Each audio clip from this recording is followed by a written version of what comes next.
Taken during practice in 1960. In the middle is Henry Banks, 1950 AAA national champion, who was retired by this time. In fact, was into his second year as the director of competition for the United States Auto Club.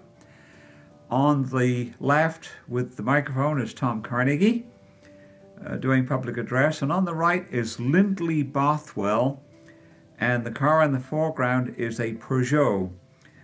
And the claim is that this is the 1916 winning car driven by Dario Resta. That's never really been proved out, but it is unquestionably one of the 1914 Grand Prix cars, 1914, 15, 16 era Grand Prix cars.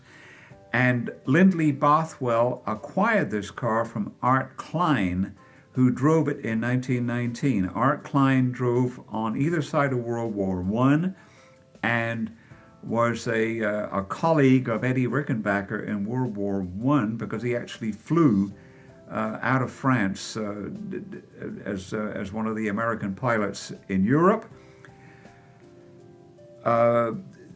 Lindley Bothwell purchased this car in either late 48 or 49. Art Klein by that time was the head of the transportation department at Warner Brothers, where they kept not only antique cars for use in period piece films, but also they kept the cars running of the film executives.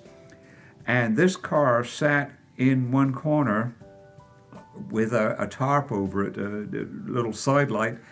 Jean Marcinac, actually Jean Marcinac, the Novi mechanic, worked under Art Klein, and so did Ernie Olsen, who was Jimmy Murphy's winning riding mechanic for the French Grand Prix in 21 and Indianapolis in 22. Lindley Bothwell entered this car in 1949 and got a lot of snickering because here he was showing up with a car that was 35 years old at the time or so. And he wasn't a sprint and midget driver.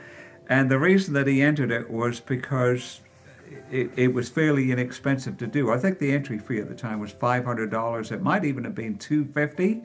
And he wanted to run the car and just figured the best way would be to enter it, and then he could run it in practice. So he did take part of his rookie test, and he got it up over 100 miles an hour. I think like 103 miles an hour with the more modern Firestone tires on it, but it was never his intention to try and qualify the thing.